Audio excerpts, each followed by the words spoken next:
Oy! Aagawan ako ng mga ibon ah.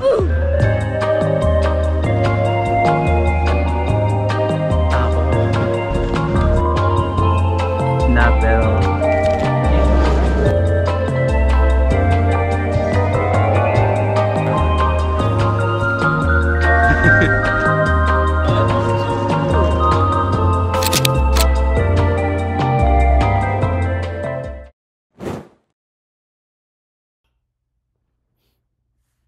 I'm back in Amsterdam.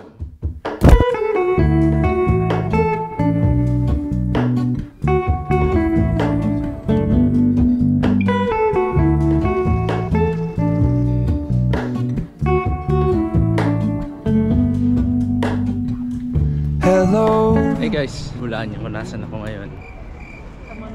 Dito ako sa Amsterdam.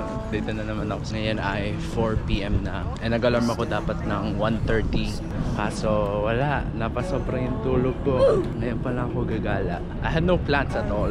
Kakain lang tayo as usual. And kain and kain and kain. I look for the things I don't know. Ang weather ngayon dito ay 5 degrees Celsius. Medyo malamig. Pero tama lang. Tama lang na nagyayari yung tenga ko. For all in this, I stand alone. Gusto ko sana may picture na ako bago ako kumain. Pero parang gutom na ako. Yung nilalakaran ko ngayon. Welcome to Amsterdam.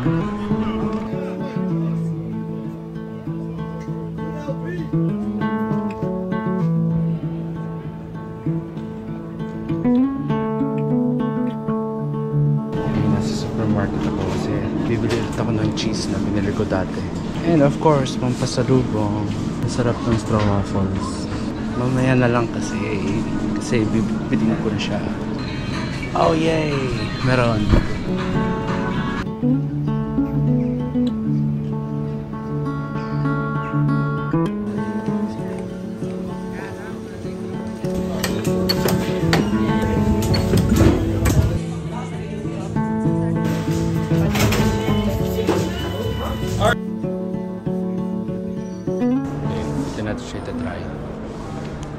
Let's go, may init-init pa. Kinuha ko ay spicy and cheddar cheese. Ay, nalaglag na agad. Parang mas maganda kung kamain ko na lang.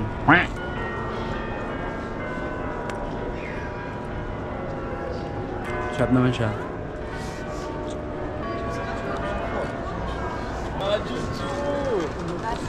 I like fries. Oy! Ang aagawan ako ng mga ibon ah. Napalibutan ako ng ibon. Lapit nila sa akin ah. What are you doing? Ayun oh.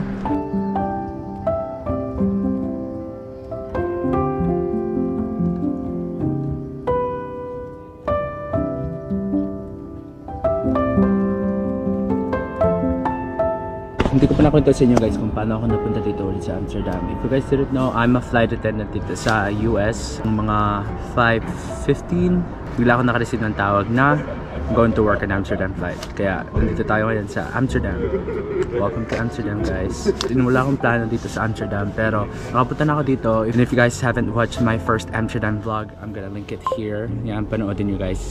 Yeah, plano ko lang ay nakain ko na yung fries and then I'm going to buy cheese spread kasi masarap siya and lagi siyang binibili dito sa Amsterdam. And hanap pa tayo ng mga pampasalubong sa ating pamilya. Kahit ilang beses ko lang sinabi na diet na pero sign to ni Lord, ba't niya ako dinala dito? Tapos ngayon pumunta muna tayo sa Foot Locker. Let's go!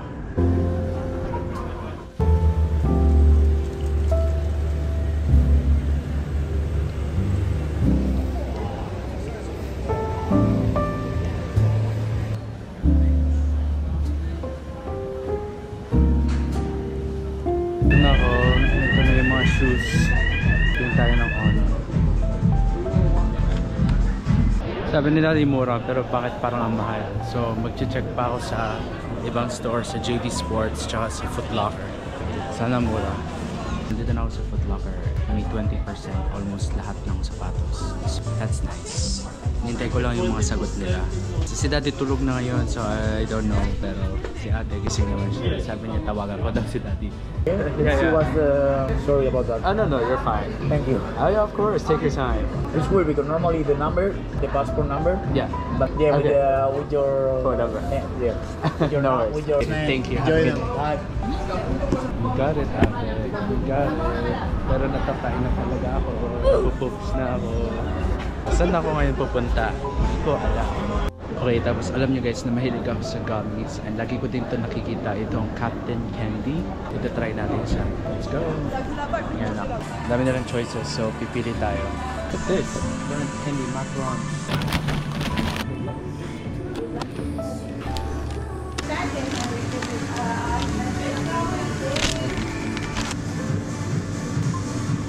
Have a nice day. Bye-bye.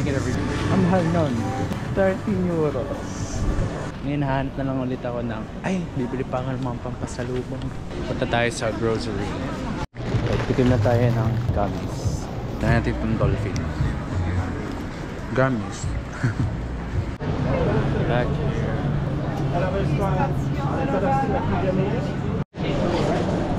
Thank you, have a good one. Okay, ibang flavor naman yung kinuha natin. Mga tao guys kasi Saturday night.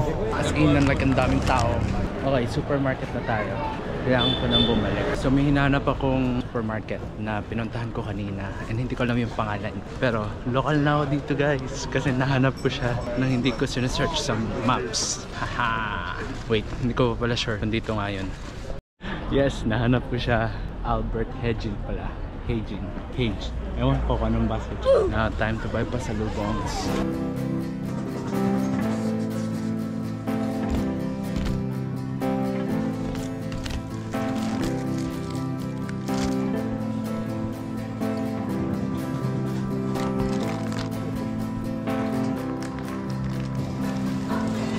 Ngayon, uwi na ako. At punong-puno itong dala ko. Kaya akong bumayad ng extra bag.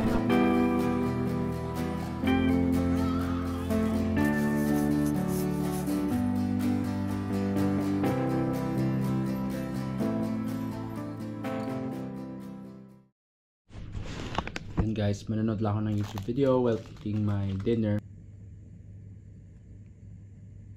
And ang sarap nito. Nalaglag yung bag ko. Kaya natin itong sushi. Ang mura ng sushi nila dito compared sa US. Wala akong chopsticks, so fork na lang.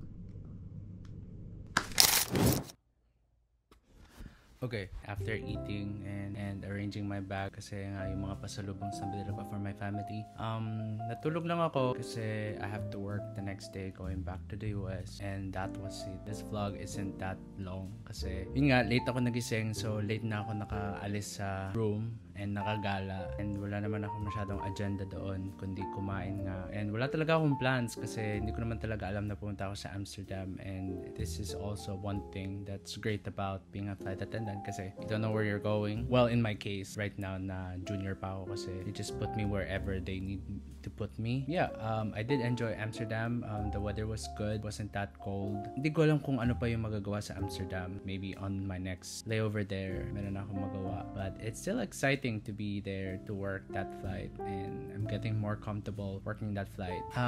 That was it. Sorry na late tong edit ko ng vlog na to kasi umuwi ako sa Pinas, and then inedit ko to na nasa Taiwan ako, and then hindi ko na ulit siya nagalaw, and now it's March 12 and ang dami kong backlogs na vlog and so much stuff. Thank you guys so much for watching this vlog kahit sobrang boring niya for me. Thank you guys sa panonood ng previous vlog ko, and thank you dahil nag-interact kayo na gusto niyo ng trading cards, and paabutin nyo guys ng 10k subscribers, and then magpapag-giveaway tayo ng mas madami pa bukod sa trading cards. So thank you guys so much for all your support. Continue subscribing and continue watching my vlog for more contents like this, and I just can't thank you guys enough for all your sweet messages. Yeah, I'll see you on my next vlog. Let's go.